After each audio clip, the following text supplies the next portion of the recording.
नमस्कार। प्रादेशिक समाचार के साथ मैं पूनम किरकेट्टा। पहले मुख्य समाचार।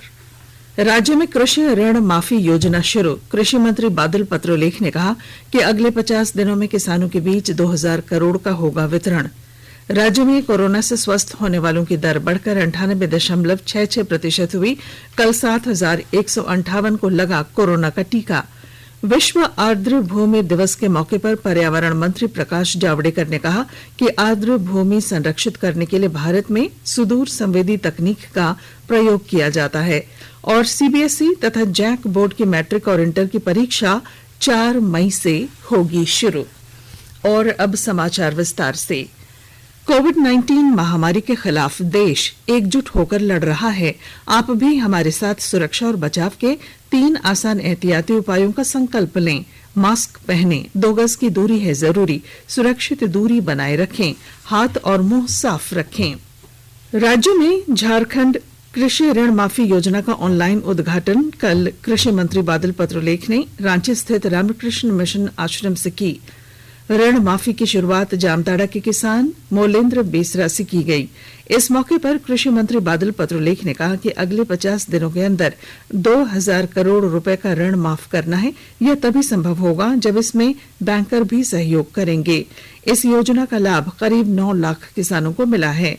उन्होंने कहा कि इस योजना में सरकार ने किसानों के साथ साथ बैंकों के हितों का भी ध्यान रखा है। इसे सफल करने में बैंकों और प्रज्ञा केंद्र संचालकों की भूमिका महत्वपूर्ण रहेगी। प्रधानमंत्री नरेंद्र मोदी ने कहा है कि किसानों और कृषि क्षेत्र का हितकारी बजट है और परिश्रमी अन्नदाताओं की आय दोगुनी करने में यह सहायक होगा तथा इस क्षेत्र को अत्यंत आधुनिक प्रौद्योगिकियों के साथ समृद्ध करेगा। श्री मोदी ने कहा कि आत्मनिर्भर भारत का बजट अवसरों का बजट है जिसमें व्यापक क्षेत्रों में वृद्धि होगी। श्री मोदी ने ट्वीट संदेश में कहा कि यह बजट जीवन को और सुगम बनाएगा और व्यक्तियों, निवेशकों, उद्योग जगत और बुनियादी ढांचे में कई सकारात्मक बदलाव लाएगा। उन्होंने कहा कि बजट का उद्देश्य पूंजी सृजित करना और कल्याण कार्यों को और बेहतर बनाना है। श्री मोदी ने प्रसन्नता व्यक्त की कि इस बजट में स्वास्थ्य सेवा पर असाधारण रूप से ध्यान केंद्रित किया गया है। साथ ही अनुसंधान और नवाचार पर भी काफी ध्यान दिया गया है। उन्होंने कहा कि इसमें रोजगार सृजन को बढ़ावा देने का प्रयास भी स्पष्ट दिखता है। उन्होंने कहा कि इससे ऋण उपलब्धता बेहतर होगी और कृषि उपज विपणन समिति एपीएमसी तंत्र मजबूत बनाया जाएगा। कोडरमा सांसद और भाजपा के राष्ट्रीय उपाध्यक्ष अन्नपूर्णा देवी ने संसद में पेश किए गए बजट को संतुलित और समाज के हर तबके के लिए बेहतर बताया है। बजट पर प्रतिक्रिया व्यक्त करते हुए अन्नपूर्णा देवी ने कहा कि यह बजट आत्मनिर्भर भारत के इरादों को मजबूती प्रदान करेगा। साथ ही इस बजट में शिक्षा के क्षेत्र में बेहतरी के लिए 100 सैनिक स्कूल खोलने की घोषणा की गई है। ये बजट बहुत ही आत्मनिर्भर भारत अभियान को आगे बढ़ाने के लिए ये बजट बहुत ही महत्वपूर्ण है। आज इस बजट की मुख्य विशेषता अगर हम देखें तो वोकल फॉर लोकल पर काफी जोर दिया गया है। इसके साथ ही कोरोना महामारी के लिए जो पूरा विश्व इस दौर से, कोरोना महामारी के दौर से गुजर रहा है, 35,000 करोड़ का प्रावधान किया गया है। इस बजट की मुख्य खास बात और है कि 100 नए सैनिक स्कूल की स्थापना का भी प्रावधान किया गया है। देश में कोविड से स्वस्थ होने की दर 97.05% हो गई है। पिछले 24 घंटों के दौरान 13,423 लोग स्वस्थ हुए हैं। इसी दौरान 8,655 नए कोविड मरीजों की पुष्टि हुई और इसके साथ ही महामारी से संक्रमित लोगों की कुल संख्या 1,07,66,245 हो गई है। स्वास्थ्य मंत्रालय ने बताया है कि अब तक 1,04,48,406 लोग संक्रमण से ठीक हो चुके हैं। पिछले 24 घंटों के दौरान 94 मरीजों की इस संक्रमण से मृत्यु होने के साथ ही मरने वालों की संख्या 1,54,486 हो गई है। इस समय देश भर में 1,63,353 सक्रिय मामले हैं। राज्य में अब लगातार कोरोना पॉजिटिव मरीजों के मिलने की संख्या कम हो रही है। पिछले 3 दिनों से लगातार संक्रमितों की संख्या 50 से कम हुई। पिछले 24 घंटों के दौरान 42 कोरोना पॉजिटिव मरीज मिले हैं। वहीं राज्य में कोरोना से 81 मरीज ठीक हुए हैं, जबकि रांची जिले से 1 मरीज की मौत भी हुई। स्वास्थ्य विभाग के अनुसार रांची से 19, पूर्वी सिंहभूम से 10, बोकारो से 5, धनबाद से 3, गढ़वा से 2, गुमला से भी 2 और हजारीबाग से 1 कोरोना मरीज मिला है। इसके बाद कोरोना के सिर्फ 513 सक्रिय मामले हैं। अब तक राज्य में 1073 मरीजों की कोरोना से मौत हुई है। वहीं झारखंड में कोरोना की रिकवरी रेट 98.66% हो गई है। झारखंड में कोविड-19 से स्वस्थ हुए रोगियों की संख्या बढ़ने से राज्य की रिकवरी दर 98.66% हो गई है। वहीं राज्य के 24 में से 17 जिलों में एक भी कोविड-19 के सक्रिय मामले नहीं बचे हैं। राज्य में कोविड-19 के लिए टीकाकरण अभियान पूरे जोरों पर चल रहा है। अब तक कुल 48,013 लोगों ने कोविशील्ड वैक्सीन का टीका ले लिया है। राज्य की राजधानी में कोविड टीकाकरण अभियान के दूसरे चरण की तैयारी भी जोरों से चल रही है। प्रधान सचिव स्वास्थ्य के सोन ने वर्तमान स्थिति का आकलन करने के लिए आज राज्य के रिम्स और सदर अस्पताल में कोविड टीकाकरण केंद्रों का दौरा किया। शिल्पी, आकाशवाणी समाचार, रांची। राज्य की निचली अदालतों में आज से फिजिकल सुनवाई शुरू हो गई है। हाईकोर्ट में 14 जनवरी को इसके लिए गाइडलाइन जारी की गई थी। करीब 10 महीने बाद फिजिकल सुनवाई हो रही है। हाईकोर्ट ने फिजिकल सुनवाई के लिए अदालतों को 3 श्रेणियों में बांटा है। जिन जिलों में कोरोना के 50 से कम सक्रिय मामले हैं वहां 50% फिजिकल कोर्ट बैठेगी। जिन जिलों में 50 से 100 तक सक्रिय मामले हैं वहां 1/3 फिजिकल और 2/3 वर्चुअल कोर्ट बैठेगी। प्रधानमंत्री नरेंद्र मोदी वीडियो कॉन्फ्रेंसिंग के माध्यम से गोरखपुर के चौरी चौरा शताब्दी समारोह का उद्घाटन गुरुवार को करेंगे। स्वतंत्रता संग्राम में चौरी चौरा महत्वपूर्ण घटना के 100 वर्ष पूरे होने पर 2 दिनों का शताब्दी समारोह का आयोजन किया जा रहा है। इस अवसर पर प्रधानमंत्री एक डाक टिकट इस घटना को समर्पित करेंगे। इस अवसर पर उत्तर प्रदेश के मुख्यमंत्री योगी आदित्यनाथ भी उपस्थित रहेंगे। इस दौरान राज्य सरकार ने 75 जिलों में विभिन्न कार्यक्रमों का आयोजन किया है। आकाशवाणी के ताजा तरीन समाचारों के लिए आप हमारी वेबसाइट newsonair.com पर लॉग ऑन कर सकते हैं। ताजा समाचार Twitter handle @AIR news alerts और Facebook page All India Radio news पर भी उपलब्ध है।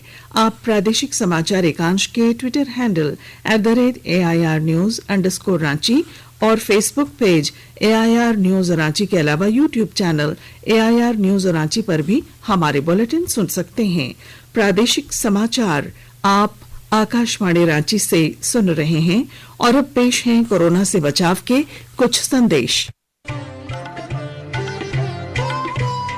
कोविड-19 से बचाव और सुरक्षित रहने के 3 उपाय। मास्क लगाएं, 2 गज दूरी है जरूरी, सुरक्षित दूरी रखें, हाथ और मुंह साफ रखें।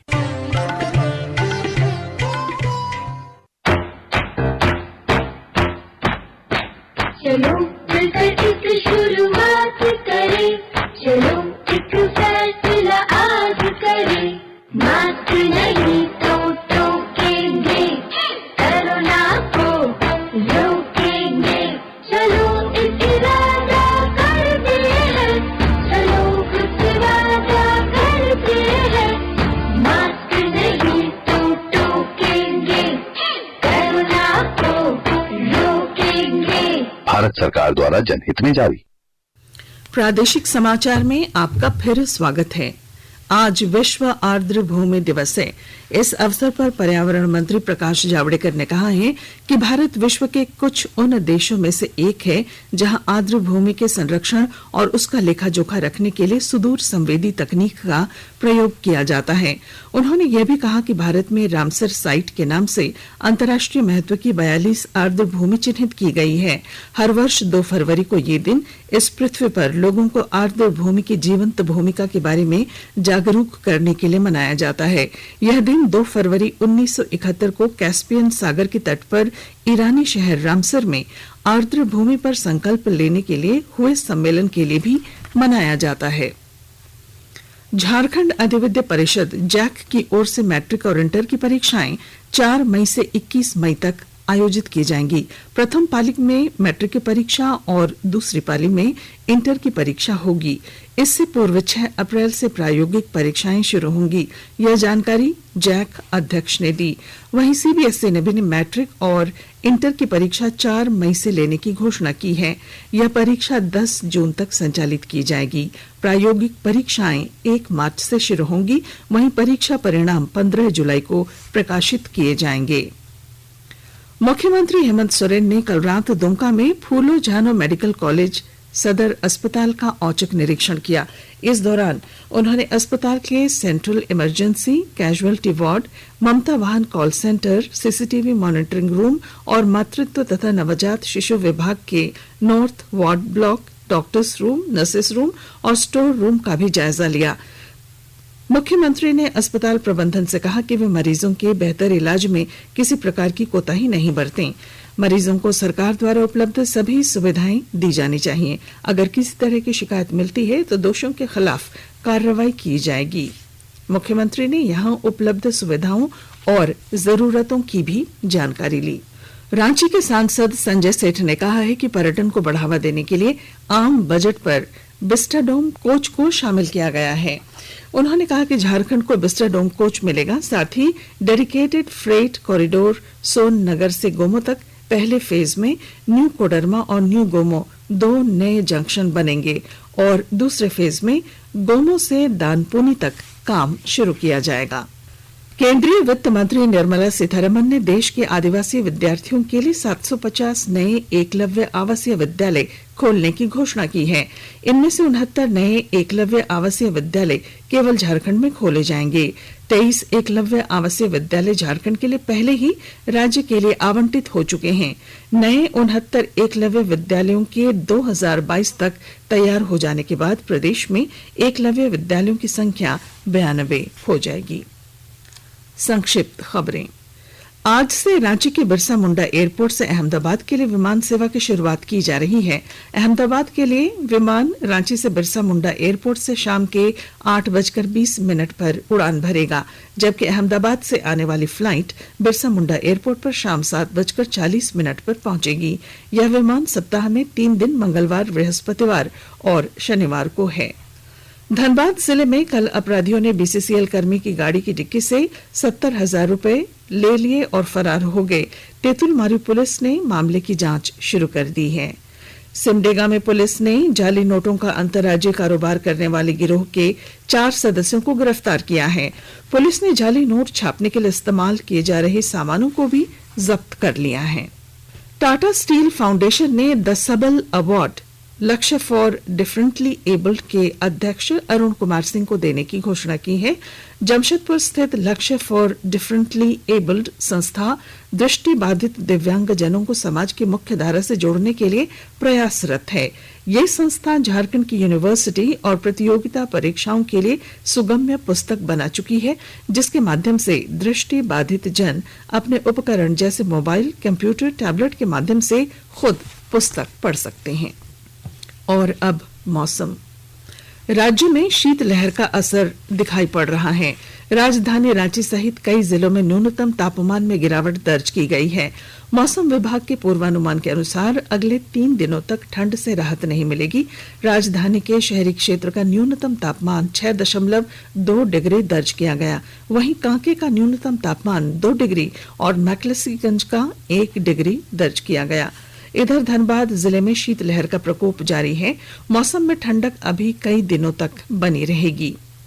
बोकारो और गिरिडीह में भी शीतलहर चलने का अनुमान है, पर 4 फरवरी से तापमान में हल्की बढ़ोतरी हो सकती है। 5 फरवरी को बादल गरजने के साथ बूंदाबांदी के भी संकेत हैं। मौसम वैज्ञानिक अभिषेक आनंद के अनुसार उत्तर भारत में पश्चिमी विक्षोभ सक्रिय होने वाला है। इस वजह से 4 फरवरी से तापमान में थोड़ी बढ़ोतरी होगी। 5 को राज्य के कई हिस्सों में हल्की फुहारें भी बरस सकती हैं। और अब बुलेटिन के आखिर में मुख्य समाचार। राज्य में कृषि ऋण माफी योजना शुरू। कृषि मंत्री बादल पत्रलेख ने कहा कि अगले 50 दिनों में किसानों के बीच 2000 करोड़ रुपए का होगा वितरण। राज्य में कोरोना से स्वस्थ होने वालों की दर बढ़कर 98.66% हुई। कल 7158 को लगा कोरोना का टीका। विश्व आर्द्र भूमि दिवस के मौके पर पर्यावरण मंत्री प्रकाश जावड़ेकर ने कहा कि आर्द्र भूमि संरक्षित करने के लिए भारत में सुदूर संवेदी तकनीक का प्रयोग किया जाता है और सीबीएसई तथा जैक बोर्ड की मैट्रिक और इंटर की परीक्षा 4 मई से होगी शुरू। और इसके साथ ही आकाशवाणी रांची से प्रादेशिक समाचार का ये बुलेटिन समाप्त हुआ। नमस्कार। घर में रहिए, सुरक्षित रहिए और सुनते रहिए आकाशवाणी।